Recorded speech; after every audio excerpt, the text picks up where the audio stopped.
Good evening. Tonight we have a very special guest all the way from Vancouver who has a master's in biomedical science and health science. Really interesting work, really intriguing work. I'm not going to go on for too long. I'll let Irene explain herself. So Irene, thanks for joining us. I find your work really intriguing, the work that you do around the nervous system and fatigue, stress and fight, flight. Can you give us a bit of the people watching this evening, a bit of a breakdown in terms of what you do, what you specialize in? And Sure.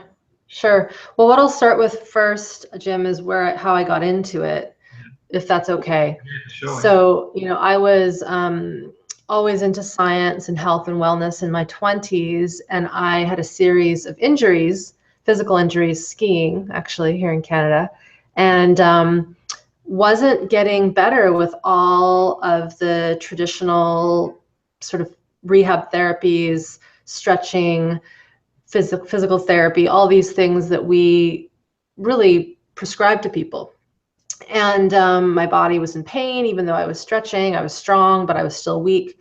So I got into a work called the Feldenkrais method, which I mentioned to you a moment ago. And that really changed everything. So that was like my first entry point out of the traditional science and into kind of the workings of neuroplasticity, mind, body, awareness, how we relate to the environment.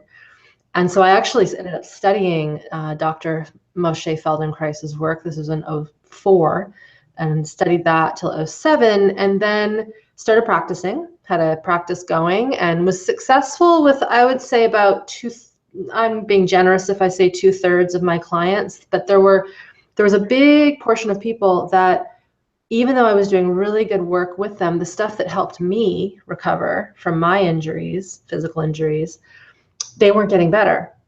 And I kind of was like, something's missing here. And, as you do, you inquire, you become curious, you ask questions. And it led me to the work of Peter Levine. Mm-hmm. And Peter Levine is the founder of something called somatic experiencing. He's American. He discovered his work in kind of the mid-60s. He was studying biophysics and the stress response in animals and in humans up at UC Berkeley, which is kind of like the hotbed for all the new things that were going on in the day.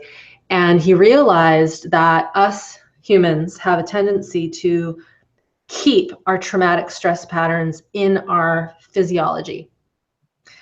And if we don't release them, if we don't, the word we use in our field is called deactivate them. Some people would use the term discharge, but we tend to not use that word anymore. If we don't release and deactivate these stored patterns of trauma, stress, adversity that we can keep in our bodies for literally a lifetime, like they don't go away with time, it makes the body sick, it makes the body tight. It causes mental illness, chronic fatigue, adrenal fatigue, all these things. And it kind of, when I read his book, Waking the Tiger, that was at the time the one book he had out, it just was like this massive light bulb. Yeah. And that was in 2008. And then I decided to just go full force ahead and studied his work, as you do, went through training, and now I'm lucky enough to actually assist under him in his master classes, and I just got back from one literally this Sunday. So I've kind of just devoted all of my work and energy into his work, but also blending it with the Feldenkrais work that I do, the mind-body awareness work, and that has been a really good kind of marriage of these two pioneers in the healing world. So that's a very quick nutshell of how I got into this work. It's really interesting stuff. And I first came across your work a while ago, a year ago. Someone had mentioned something in Arizona, and I sort of put my microphone up, and I got an email a few months ago. Again, I thought I've got to follow this up. Really, it's quite fascinating, as you do. Maybe the universe is guiding you. Got to listen. Yeah. But I find it quite fascinating in terms of the nervous system, the mind-body. What's your take on the mind-body and stress and how we store memory and things happening in life, trauma, whatever we want to call it? What's the relationship between the mind and body stress, physical trauma, even emotional trauma. Yeah. Yeah, I mean, we could be here for 10 hours talking about this. Yeah. But one thing to note, and it's often not put in, is we've got the mind, we've got the body, and then we have our environment, right? So that which is around us. And what tends to happen when we're trying to heal the human system, the human condition, is we focus only on one piece or maybe two pieces, but really our entire mechanism, human organism, is affected and influenced by everything in the current moment, Yes, in our environment, but also everything that has occurred to us in the past. All the way down to, and we are even seeing this in the research now, what occurred to us when we were in utero, so in mom's belly, what happened in our generations before even mom was born, and how she's carried on the genetics of poverty or war or a life that was good, whatever you want to, whatever it might be, into her system. And in terms of the mind, the body, and then I'm going to add in the environment, in order for us to kind of, if we're talking about health and becoming whole again and healing, when doing that, we have to look at not them from like a tiered, this one first, and then this one first, and this one first, but how can we look at it in like this three-dimensional, it's even more than three-dimensional. It's almost cosmic, right? This quantum way that there's always something affecting another piece, and then another piece is being affected. And in my work with people, what I've seen is that while it takes a lot longer to teach people and educate them on the pieces, when we can do it in a way that's slow and methodical and sort of does this quantum way of putting things together, a lot more happens in a much more potent way. yeah. And in terms of memories, that's an entire different topic, but basically every single thing that us as human beings experience is experienced through our tissues, our nervous system. So when there is any kind of experience, whether it's positive or negative, it gets reverberated through our body cells, through our tissues. And within that, then our nervous system, specifically our autonomic nervous system, it registers these things as safe or unsafe. Yes. And then that's where this fight, flight, freeze mechanisms come in. Yeah. What I've seen because the majority of the people I work with have some kind of chronic illness, or I work with people who have chronic illnesses to teach them. Most of them are in this boat because they grew up in a situation of utter unsafety. That's really interesting, yeah. And so they grew up from an early age, Irene. So at a young age, they were in an unstable or unsafe environment, and that, yeah. And then the thing to really also note is, people watching this, or I don't want to assume, but I will assume have some affluence, have enough money to have a computer, are in the first world. And a lot of people think, well, I wasn't brought up in a war-torn area. I wasn't abused physically, sexually, which is very much the case with many of my clients. And they're like pulling their hair out because they're so unwell. They have depression, anxiety, chronic illness, and they don't know why. And when we start to look at the situations that they were in as they were young, the emotional neglect was really high. Yes. The misattunement. Mom might have been busy and just had no capacity to bond in the way that really a child needs that care. There could have been tension in the family that seemed okay. Everybody puts on the happy face, which everyone knows all about. A little person will feel that friction in the energy field, and they will feel absolutely terrified internally because they can tell something in the environment isn't right.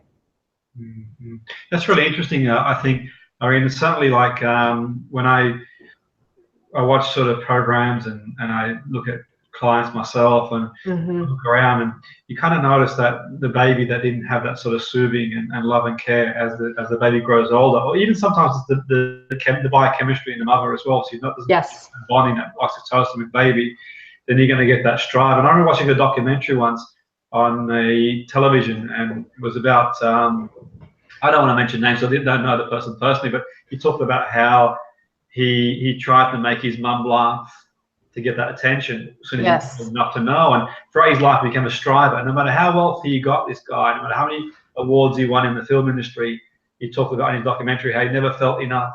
So you didn't see that suffering. It was like almost like Tears of a Clown, really, where he's out there, everything looks fine. And it's quite interesting you say that, because a lot of people out there, you may not notice it. What I think, Irene, maybe you can back this up, I don't know about you, it's like the knocking of the door. These little signs, the door is knocking away physically, and you ignore those signs. I've done it myself. I've sort of swapped myself with work and stress, and I'll be okay, I'll be fine. The door keeps knocking louder and louder. Yes. And actually, something's got to give, really. And yes, at some point, the body's going to... Scan has completed. Universal driver updater has detected outdated drivers, which need to be updated immediately. Oh, that's hilarious. Click on Install to get the latest drivers. There we go. Utilization. So that's the telling me something there. It's up every now and then. To go back to what you were saying, that's actually really important, because the common epidemic, if you will, at least here in North America, I'm in Canada, but it's just as, the same here as it is in the United States, Australia, the UK, all these places, is that a person who had food, shelter, a solid education, the words that my clients say who had that good childhood, right? And I say that in air quotes, because when we really look at it, things actually weren't as great as they thought they were. But the people with the good childhoods will feel this like almost shame, because they shouldn't be sick. I don't have it that bad. I'm not a refugee that can't find asylum. I'm not living in the ghetto somewhere without any food. I'm, so they're like, why am I so unwell? And I mean, I was just talking to a client about this today, who grew up in, middle class world, but was constantly under attack, verbally, emotionally, by her parents. And the overall cellular message that her body got growing up was terror, like pure terror. And I won't go into specifics, but mother wasn't that well, father was a bit abusive, but it wasn't anything that would appear to be bad per se. But the little person, all they need is safety and connection. And when there isn't that given, and it's the parents that are giving these weird messages, and the child knows that they have to stay because it's their survival, but they also want to desperately leave. This is where that wanting to fight and flee, fight, flight, but shutting down, because the little one in that toxic environment has to shut down to survive. Yes. From a physiological perspective, it's like I've got my cup here of water. It's like every time there's a stress reaction, a terror reaction, there's another drop and another drop and another drop in that person's system. And most of our kids in our current situation, they don't have the tools to let that stress out. And because humans are so bloody malleable and resilient and adaptive, we can get along for decades before we start to see serious symptoms. And then by the time the system is literally like overflowing, we feel a symptom the moment, the cup cracks, for example. Yes. And that cracking might be a person's first ever panic attack, or a person's first ever migraine, or having kind of like suicidal delusional thoughts, habits and behaviors, addictions. All these things contribute to this whole, it's a real simple analogy. The cup just can't hold any more stress. And then what often happens, Jim, with this kind of more okay population of people is they'll have something like a car accident, or they'll have the death of a loved one, or they'll lose their job, or they'll go bankrupt, or something like that, some big life event. And all of a sudden, it's as if everything that was in that cup just gets spilled. Yeah. And then this is where people go into either deep depression, or they go into kind of what we would call like more manic nervous breakdown energy. Yeah, for sure. That's really interesting. I have this sort of analogy where it's like a soda where you shake it, you keep shaking, and you open it and bang. Well, it's like a piece of paper where you rip one piece, you don't notice, and you rip another one. And we're quite resilient as human beings and adaptive. And the things that we are hit with, the like a 10-pin bowling where bang, it's that sort of blow, and they all just fall to pieces. What's quite interesting is like stress, and stress is an interesting topic I find. I mean, people talk about stress, and I suppose stress in certain dosage is okay because it sort of gets us motivated doing things, but then you've got high levels of stress, which aren't a good thing, one would think. But what I find quite interesting, what I think is quite difficult, I think for certain people, certainly people I work with, is the environment is a big factor, of course. Now, what's hard for them is that you could change the environment, Irene, you could change the environment dramatically. It's not practical in the world that we live in. It's difficult because people have jobs, they've got bills to pay, families, and I kind of feel for people. Some of the people, I really feel for them because they want to make changes. The difficult thing is they've got the mortgage, they've got the car, they've got the bills. If they carry on working, and if they had a break from all of it for a year, they wouldn't survive in that world. So they're kind of stuck, you know. And I really, I give them tools like meditation, breathing exercises, to calm the nervous system down, and it helps them. But in my mind, I'm thinking, well, that'll take you so far. Yeah. That's going to go is anybody's guess, you know. It's like that tap analogy where you keep running it. You know, the cortisol floods the system. And I used to see when I used to work in professional sport, I still do now, the level of cortisol was just so high. You can imagine involving people in general, you know. What are your thoughts? What can people do? I'm not making any recommendations, obviously. I don't know people who are watching the show, but just in general with your clients and things that you can teach them to just decompress and Well, this is a huge thing, right? Because it's a physiology thing, a biology thing, but it's also a social justice issue because people are stressed and people are tapped to the max. And the question that I had a chat with one of my colleagues about this, who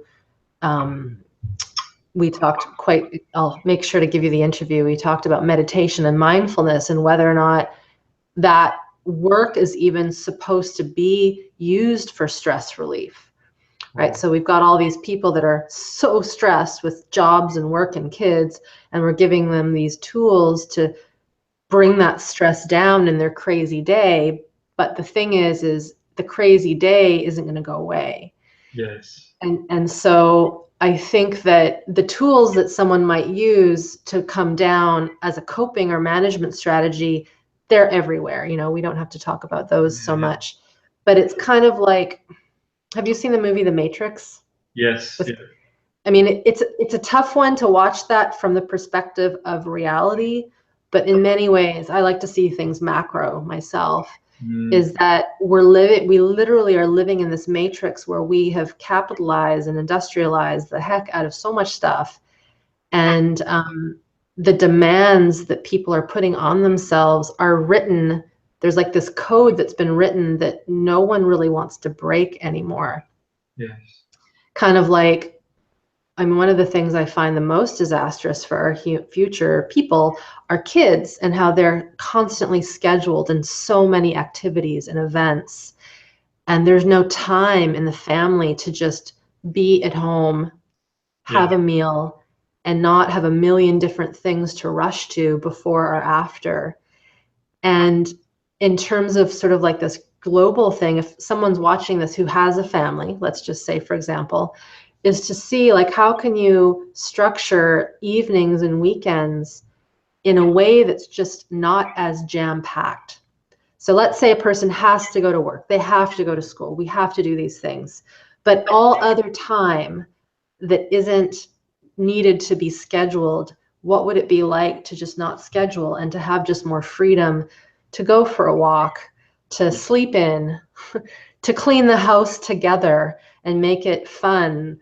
Those sorts of things that might seem really inconsequential, but that's how I think we can get back to being more tribal in the nuclear families that we do have. The other thing too, Jim, with this whole nervous system idea and stress is, and this isn't just what I've discovered, it's what a lot of former researchers that discovered the stress response said. One of them, the main man, is named Hans Seeley. He's long passed away, but he's the first person to understand the stress response. And he said the best way to help a person understand their biology and how to help it is for them to actually know how to sense their stress physiology. Okay. So a lot of people go into the mind to shift things, but my work is more like, how can you tell when your levels are high from a biological perspective? And it's not easy. It's not like follow these 7 steps and then you're going to get it. But this is sort of what I teach my clients and my participants in my programs is we need to learn how to listen to the stress chemistry, the stress physiology, how the gut might be clenched, how the brainstem might be tight, how the kidneys and adrenals are like working so much to the point where they're fatigued. And looking at our system more from that way, then what can we do to calm the stress in this chaotic world? So I just sort of said a lot there. The 2 things are, how can you look at the environment that you're in and shift things so that there's less stress? And then what can you do to listen to your own stress response and learn how to listen to it so that when you are writing that email, for example, you have the self-awareness to realize that you're like this, and your jaw is clenched and your butt's clenched and you're not feeling your body and you're all in the mind. And for a lot of people, that's the first thing, is realizing that they're never connected to their body. Mm-hmm. And when you're not connected to your body, you don't know when you're stressed. It isn't until the end of the day when you feel the tension, right? Or you can't go to sleep, those sorts of things. And then you're like, why am I so revved up? And it's because throughout the entire day, there's absolutely been no time to come down and out of that stress response. Does that make sense? No, for sure, definitely. Because 100%. And it's like when people, they wake up in the morning with a sore neck or a sore back and they don't know where it's come from, or their heart rate is a lot quicker than it normally is. The resting heart rate is 10 more. Now, that could be a number of reasons. Surely for stress too. I think that sometimes people, and even I know I have one of those heart ones myself, that tells you heart rate, and you can see when you've had a really busy week and you don't decompress and make time for yourself, it's just generally higher throughout the day, and it's really, I think as a society, this is getting deeper philosophical. I think as a society we've kind of lost our way a bit. I think at least I think so, and I think that I get people sometimes, Irene, they'll get in touch on a Monday and say, how come you didn't get back to me? I'll be like, when did you email me?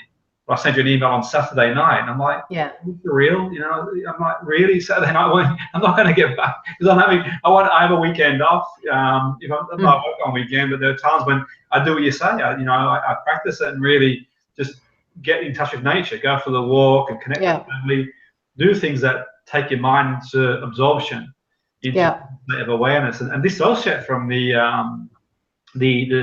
stress, the pressure. We may not go back to being tribal in society, but the thing is, we don't have the threats we used to have. We don't have the dangers, but we're always reacting. And it's when that email becomes a danger, that bill becomes a danger, that job becomes a danger. I think perspective too, Irene, sort of putting it in perspective, but that's not easy because everyone's got their own list and different things mean to different people. But it says really, being in tune and alignment with ourselves and being self-aware is definitely a good start. Because I like the point you make there about these techniques and these tools and processes like mindfulness, and they're everywhere now. we've been doing this for years. We've seen it for years, but now it's the buzzword. And people are using it, for me, the way I see it. They're looking for it to be the answer. That should complement someone. And people like clutching at straws, thinking, okay, if I do that, when in reality, it's much deeper than that. I'm sure there's, you can practice being mindful. And some people struggle even with that. Some people struggle to switch off for a few minutes. And for sure. Yeah, it's incredible, really.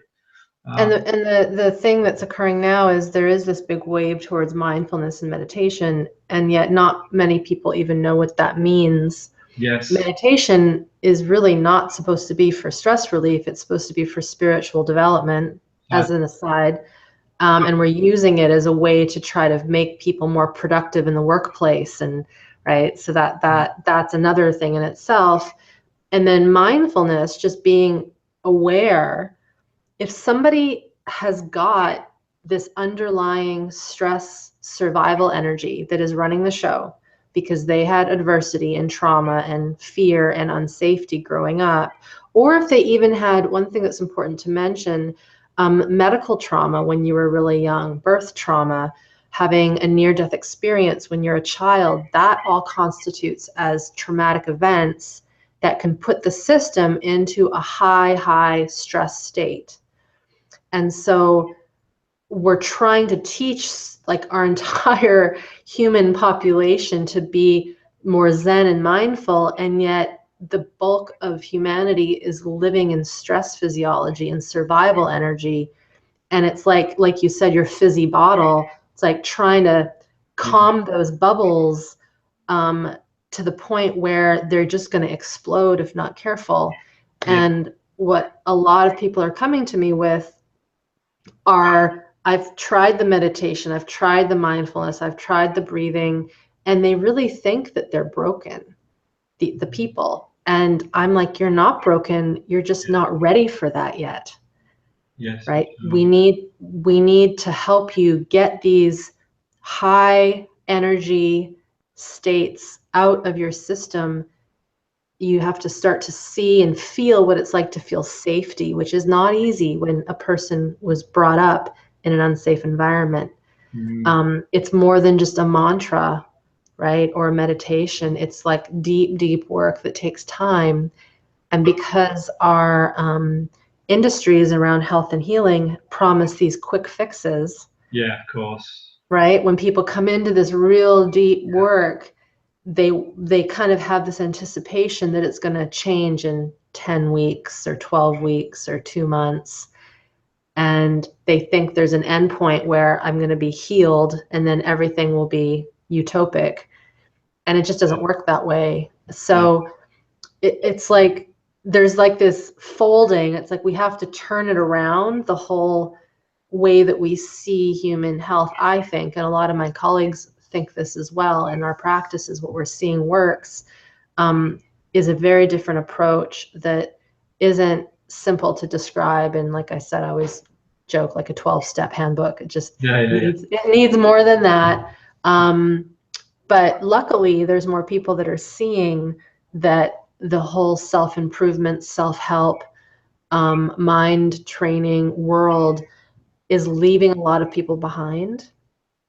And the people that are being left behind are the ones that had adverse childhoods, that had high stress environments, whether they're, in poverty or in high affluence where there's just no emotional connection. They're kind of the same in many ways. And to the brain, to the mind, it's the same. Because it doesn't differentiate what it means to the brain. It means to the brain. And quite interesting, really, too, when you think that the brain, the mind being complex too, and how we sort of recall images and sounds and being very, anything can spark spark us off. Really, we can see a color, a gesture, a face, a tone of voice, and all these things around us. I think sometimes with unrealistic expectations of themselves, Irene, they kind of think, well, I'll do this and that'll be it. I'll do that and that's going to be that. And if we could solve things logically, then there'd be a manual and we'd be we'd be living in like utopia if we could solve things logically. Get lodged into the limbic system, and it's a little bit more complex. And I explain that sometimes I deliver seminars with certain people that if it were easy, you could write a book. this is like, it's not a didactic experience where like a mathematical equation for happiness, really. I know. An equation and then you're on the way. It's a different things mean different to different people, and like you said, I think the mindfulness stuff is great. All that stuff, breathing stuff is really useful, but people are looking for that as that should be something that people do experientially for their own development, to get spiritual development, emotional awareness. But underneath all that, really, I think what's really important, what you said, being more aware and certainly looking deeper as well. And I suppose there's no way around it. On some level, people have to make lifestyle changes at some point, which isn't easy. I do, because the world that we live in, I don't think it's going to change in a hurry. The way it's run in terms of work and pressure, if nothing else, it's probably going to get more demanding before it gets easier. Yeah. I think so. And you said something a moment ago that, we're not going to go back to living in tribal culture. And I agree with that. We can't. There's too many of us. And so because of that, I believe we have to find ways to live in the current urban dwellings that many of us do. Yes. With the smaller communities that we have. But what I've seen is that when people get more regulation, that's really the word, regulation into their nervous system, and they heal the past trauma that kind of has been like on their back, like a backpack, when they heal that stuff, the ability to be in less tribal ways, it actually is a little easier, because we just have more capacity to handle the urban first world industrial stressors.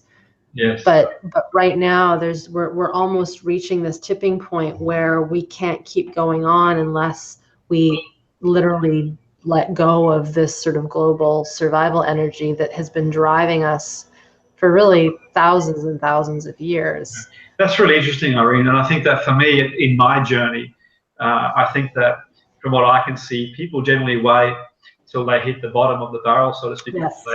They reset, sort of change, and certainly in my journey, I didn't hit that rock bottom. I've had my own trials and tribulations. Yet one of the things that really changed my perspective is my own spiritual journey into the Far East and speaking to people and learning and evolving. And I've studied Western philosophy, Western psychology, Westerns, but then I looked at the Eastern side of things too, and I thought, okay, somewhere in the middle, we've got to find a happy medium. And I realized that the way I was going was going to go into crash landing, really. Let's bring the plane back up again before the plane crashes fully. Exactly. And I found, for sure. But I think people that do make changes probably let the plane crash before. And it's a lot harder, obviously, once you do hit that bottom. It is. And at this point, as humans, we tend to need something really bad to happen before we wake up. And if we look at things globally, if we look at the organism that is the human species, we have hit bottom. Yes. I mean, again, I live in Canada, so we're a little bit better here because our healthcare is much better than the United States. Our education system ain't perfect, but it's a little bit better. There's less of us, way less population in Canada. The moment I crossed the border, my husband's American, most of my good friends are American, and all my mentors are American. So I love that country and the people that I know. But the moment you cross over and you're in the airports and the cities, the amount of just decrepit health is so much more apparent. The obesity, the diabetes, just everyone looks so miserable and sick. Not everyone. But the interesting thing is a lot of the people that I've also met that are more in the health world, while they're shiny and bright, their psyche and their emotional state is also not very well. And there's kind of this perfection that's trying to be reached. And then there's this other element that's just people have hit bottom. And I've lived in Australia for a bit in my life, and it's sort of the same over there with health. And so there's to me, we have, in a way, hit bottom. And then within that, there are people that are starting to learn through the work that I've done, Peter Levine, the people really studying these trauma patterns, that this is sort of this piece that really we need to work on.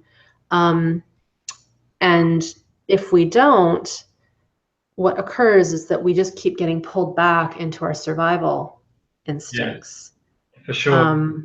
And, you know, if we can at least teach grand scale that this is an important piece, that we need to listen to these stored up patterns, a lot can happen. But it's just that first step. It's like, what is my stress? You know, what is going on in my physiology, and how can I shift it? I find with people, when they get that blueprint and they understand what's happening from like a biological level, there's something that shifts. It's not really a cognitive thing. They can feel it. They're like, yeah, that's what's happening. And it's hard to verbalize it, but they just sense it. Yes. And I think they sense it because it's kind of deeply written in our DNA to not be in this stress place, but to be in flow.